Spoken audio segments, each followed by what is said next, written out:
when you think the intermediate passing game, kind of in that 5 to 10 yard range, what do you see as some of the things you guys need to clean up to be a little bit more efficient in that area?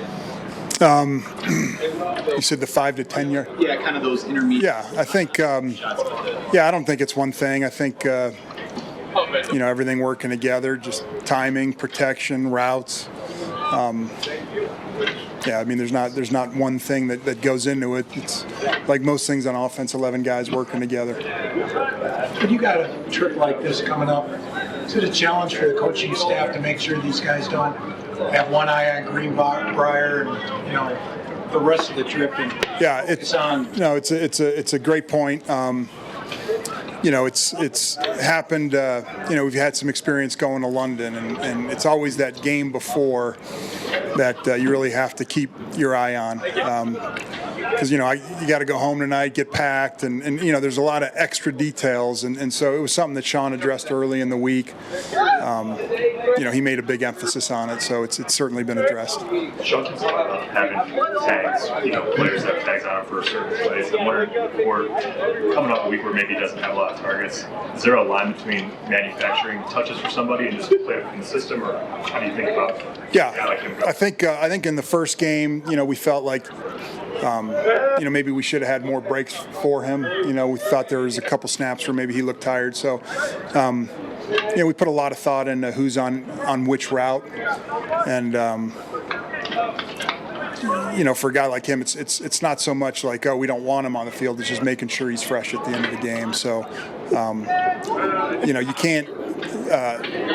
There are routes where he's primary, and you're hoping that you catch the right look and he gets the throw. It doesn't always work like that. So he's definitely a big part of every game plan, and sometimes the flow of the game is such that he doesn't get the throws like we thought he would. But certainly not someone we're looking to play 25 plays a game. We just want to make sure he's out there when we need him. Coach, a couple of plays you had Marvin Mims and Troy Franklin on the field at the same time. How much of a threat is their speed when they're both on the field? Yeah, I hope it's a lot. You got to certainly pay attention to when they're on the field, make sure that, we have some balance between run and pass. And both those guys are good enough route runners. They don't always have to run deep. So it's just, you want to keep a track of your tendencies. But, I think they're both, that speed's important and it loosens up the defense. So, having them on the field, is important. Joe, Sean's talked this a couple times, and he said Sunday after the game, talked about it Monday, and he was asked yesterday about simplifying things, maybe less, personnel changes and all that, groupings. How do you guard against simplifying things versus going away from what's worked? I think, in my mind, you're only going to get 60 to 80 plays a game, and just paying attention to how many plays on the call sheet you can actually call. So I think certainly we want to pay attention to what we're giving the players within each individual play, but I think as much as anything, it's just the volume. Just make sure we're not overwhelming them with more plays than we could possibly run. And so I think when we talk about simplifying, it's just, for me anyway, it's more, how many plays are we practicing versus all the other stuff. Each of these last two games, you found some success in the 2-minute drive in the fourth quarter. Are there things that you can kind of take from that and extrapolate, or is it just such a different kind of element? It's a different element, but I think also, it's the 2 minutes usually plays that, Bo's got a lot of reps on. So I think just taking that lesson, I think when he's comfortable, he's going to play better. And so just make sure that, the play, that he's comfortable with what we're doing. And I think that's as much of it as anything. When you look at the film, and just why do you think Zach Allen's been able to have some success with you guys? Well, he's a good player, first of all. He works at it. He's smart. Obviously, when you game plan and guys have time to watch film, good veterans figure out, ways to make plays, within the scheme. He does that very well. Obviously, we have, in my opinion, better rush inside next to him. So the turn's not always going to Zach. Last year, everyone turned to Zach. Now we got guys inside who can rush opposite of Zach. So it's pretty fair. So he's getting some one-on-one that he's winning. Go ahead. Sean Payton mentioned the other day, for Zach, is snap 16 and snap 48. Yeah. It's the same because of the boards. Just how How for a defense? How good is it to have someone who has that type of energy for a whole game? It's a good thing. Obviously big guys, wear down quicker than smaller guys because the job's different. But he's in great shape, and again, he was mentored by J.J. Watt, who played every down, and that speaks to the offseason. That speaks to how they train, how they eat, their lifestyle. So, I'm not surprised he can play that many snaps. Now, it's not always good because, big guys do wear down, and you want big guys fresh. But he's shown over the years he can play multiple snaps. 2018 Senior Bowl. Yes. You were there with Baker on your team, Josh Allen. Yes. Did you kind of follow those guys' journey ever since you kind of were invested in them right off the bat there? And talk about Baker, how he's come along. Of course, I followed all those quarterbacks from that game. Multiple players, even Fred Warner was in that game with us. So yes, but Baker is a great story. Obviously, he came in as a young guy, had some success early, and then kind of had a downfall, and he's back. That speaks to his character and speaks to the coaching and his will to keep improving. Not just to the outsiders. Even with Geno Smith, the first week we played Geno. Same kind of career. But it's been good to watch him come back. He's always been a confident guy. He's always been a playmaker. So that stuff wasn't going to shake him personally. Just being in the right system, having good players around him, maturing, and it's been good for him. But he's playing at a high level. He's playing the best I've ever seen him play. Throwing a football, putting the guys in great plays. He's escaping Mike, the pocket a lot right now. He's making guys miss. He scored on a quarterback draw last week, so he's extending plays. He can make every throw. He's got a big arm. Not a tall guy, but has a big arm, and he's got targets. So obviously, it's going to be a challenge to get him stopped on Sunday, but he is playing well. Vance, you talk about the targets. It feels like Mike Evans maybe doesn't get talked about the way Jefferson or Adams or Tyreek. But you look at his production. How hard is he to stop? Plus, then throw Godwin in the mix. Well, he's one of the best. You look at Mike Evans and the guy in Vegas. Those two guys are special players, and they kind of go under the radar a little bit because they've played so long at a high level. You kind of assume and expect it, but Mike Evans is one of the best. He's had the yards, the receptions, and the consistency over the years that you look for Hall of Fame players, and so he's that. Along with Godwin and McMillan, they've got 3 targets. So we're back to week 1 again, where they have 3 pass catchers, an experienced quarterback who's playing well, good runner, a good O-line. So it's going to be a challenge, but that's the league now. Everyone's got pass catchers, everyone's got quarterbacks who play on a high level, and it's a passing game for the most part. So that's the challenge every weekend in this league. Pat's been called. There you go.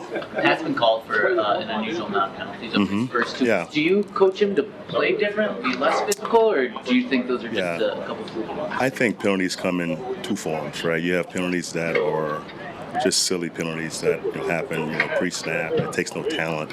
But I think when corners are battling the best receivers in the league, battling big guys, trying to find the ball, both guys are hand fighting, those things are going to happen. I'd rather a corner be close and compete versus letting guys catch the football. So I have no problem with Patrick competing. Obviously, you want him to play cleaner all the time, and you're always talking about hands off, win with your feet, win with your eyes, attack the ball.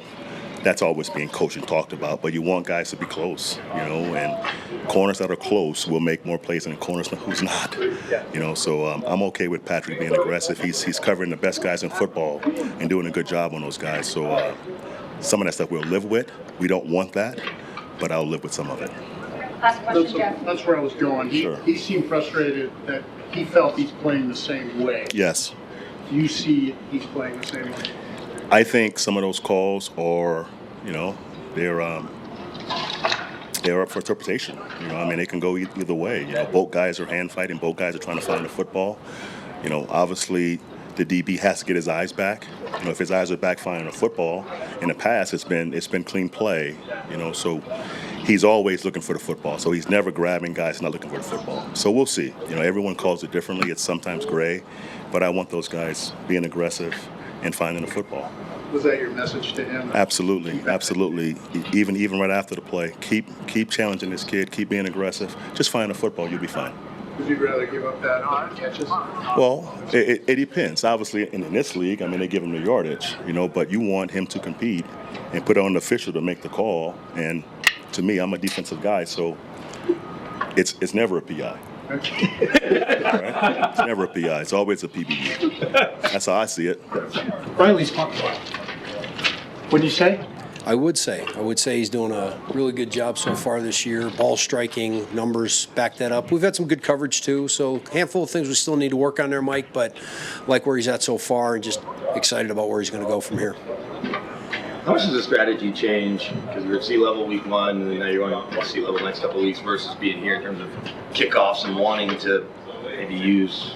Yeah, well, obviously the ball is not going to travel as far, in those locations. So, but still, we just have to make some adjustments and such as far as the way we deliver the football and that. But we just got to continue to do what we're doing. I think we've been pretty good the last couple of weeks, especially down in the ball into that red zone and giving our team field position stuff. So if we can do that and still make those plays, help our team win a game. That's all right.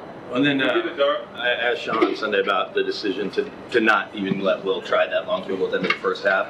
How much do you have to play kind of the middleman? Because most kickers are going to tell you that, I'm good from almost anywhere that, inside 6. Yeah, well, we take a look at where it's at pregame. The responsibility there is to make sure that our assets are ready to be employed anyway, right? So in that situation, you really have 3 options, whether it's to go for it or kick the punt or kick the field goal. So we just would need to make sure that whatever the call comes in, that we're ready to rock and roll. So, whether it was going to be to kick the field goal or punt it and pin them deep again, we were ready to go. But is that tricky, I guess, because you want to have your kickers back, right? And if they are confident, playing in any situation versus the head coach, kind of. So I think to speak to your point, a kicker will tell you, I got it from good from 75 yards, and that's a compliment to them and the confidence that they have.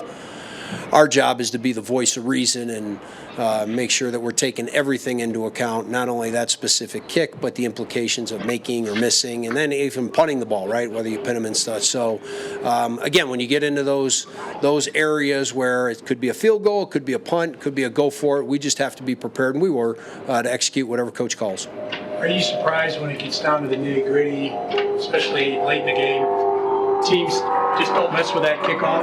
They just reel it out of there? Yeah, I'm not surprised by it. We just want some more opportunities, Mike. I mean, we think we got a really, really good returner back there. I think you're just weighing in a handful of things. I think the other thing that some people may overlook is you get through the game, attrition takes its toll, right? So maybe that kickoff team that you were going to employ in the first quarter looks a little bit different because, something's happened during the game to one of your assets that you really like running down the field. So that's a very dynamic process, as you're moving forward, and it's stuff that we always take into consideration. But, as far as the kickoff, we just like to get some more returns. Tillman looks like he can help you on. He will. Very physical player. We liked what we saw in the preseason. He's really worked his tail off. I think he'll be an asset for us. I think a lot of people were surprised to see Pat playing special teams, Pastor Tam play special teams. Is that something that we'll see more of, or was that a one-off situation? A package that we had. So you're just employing, putting people in different positions. And so in that particular play, we just had a different package in there. So we may see that moving forward. Obviously, Pat's got a lot of responsibility on the defensive side of the ball. The cool thing about Pat is that's something that he likes to do. Like, he wants to be part of something bigger. And obviously, we've had a pretty good punt return unit the last year or so. So he wanted to be part of it. When you look at Marvin's start from a punt return standpoint, just how would you evaluate kind of how close he is? Yeah, I think there's room to grow. I think that we've left a little bit of meat on the bone to a degree, and that's not only him, but just the blocking in general. We faced a really, really good punter there in week 1 with Dixon, and Waitman did a nice job last week. So again, the more that we can get the ball in his hands, I think just the arrow is up, and that's what we're looking to do.